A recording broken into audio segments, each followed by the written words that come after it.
Now we have made sure that our ebook is ready to publish on Kindle Direct Publishing. We checked that out on the Mobi Reader, make sure that it looked okay. So we know that when we import our HTML into Kindle Direct Publishing, it's going to look the way we want it to look. So what we need to do now is go to Kindle Direct Publishing, which is kdp.amazon.com. And then you need to make sure you have an Amazon account. So if you have an Amazon account already, you can sign in. Otherwise, you can sign up, and it's free to sign up. Now you need to read and agree to the Kindle Direct Publishing terms. So go through this and then accept the terms. I'm also getting some terms for Amazon.uk, so again, read those. And then you're into the back end of Kindle Direct Publishing. At this point, we can just add a new title.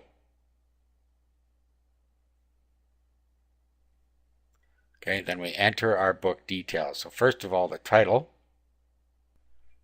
Okay, so double your reading speed in 30 minutes or less. If the book is part of a series, you want to check this. In our case, it isn't. Next, we have edition number. If it's the first time you have published the work, put edition 1 here. That way, if you decide to publish it again, you can use version numbers to differentiate the original from the version that you originally published. Okay, next we need to put in a description of our book. Make sure you use your main keywords in the description as well. This is what people are going to see on the page when they shop for your book. So do a good job of describing your book here. Okay, now as well as giving a good description in here, make sure you put in point form what they're going to learn. This gives them good information and lets them easily decide if it's something they're looking for. Now, book contributors. Okay, what you can do here is list anyone that has contributed to this book.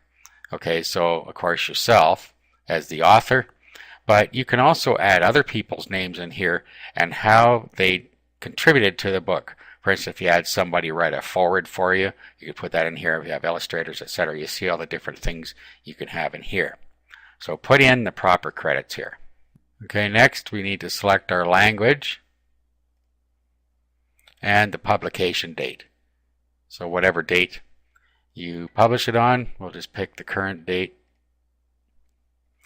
Okay, under publisher, put your name here.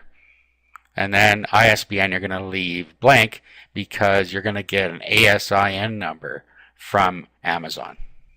Okay, down here you have to state whether it's public domain work or if it's not a public domain work and you hold the necessary publishing rights.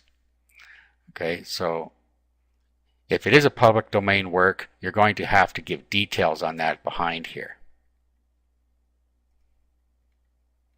Okay, so we'll click this is not a public domain.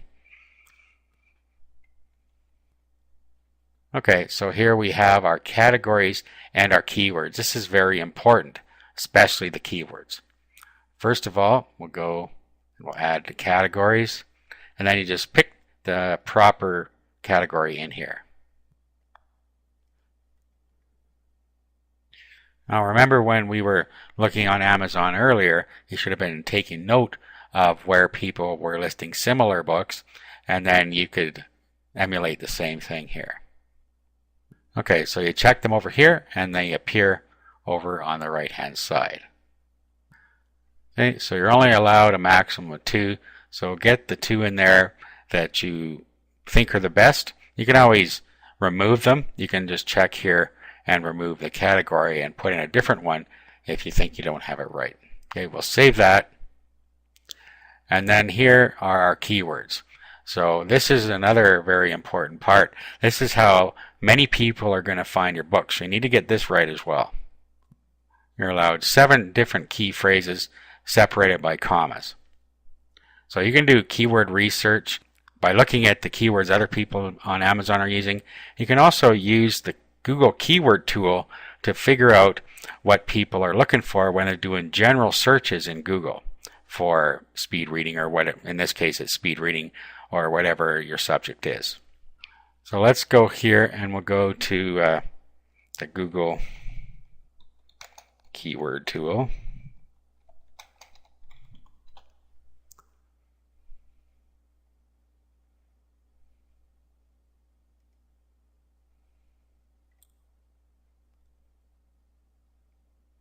Okay, and then you could just put in the main keyword that your book is on, and this will give you some more ideas. Okay, so we have to put in the captcha code down here and then click search. Okay, and then down here it gives us the different keywords that people are looking for over here, the global monthly searches, so we can get an idea of what people are searching for on Google, and then we can use some of these keywords in Amazon. So of course we're going to use the main keyword. Another one that this book is using is speed reading technique, so we're going to use that. So let's take those two and put them in there right away.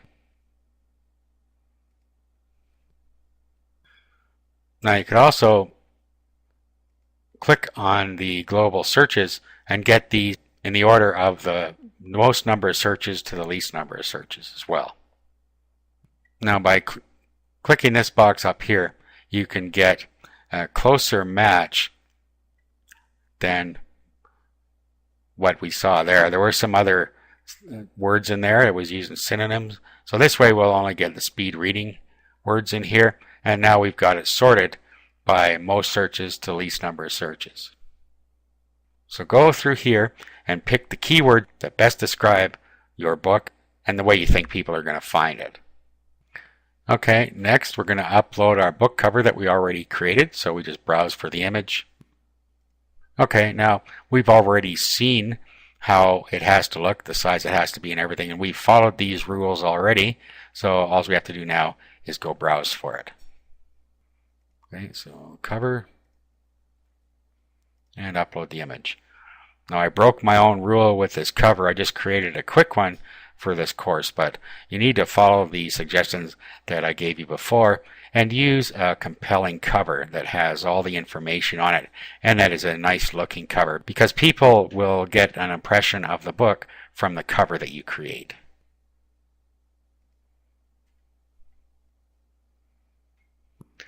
Okay, next, whether you want to use digital rights management in your uploaded book.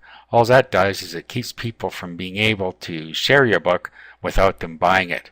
It does allow them to share it with others for a short amount of time, but it does expire, and then if they want to continue, they're going to have to buy it.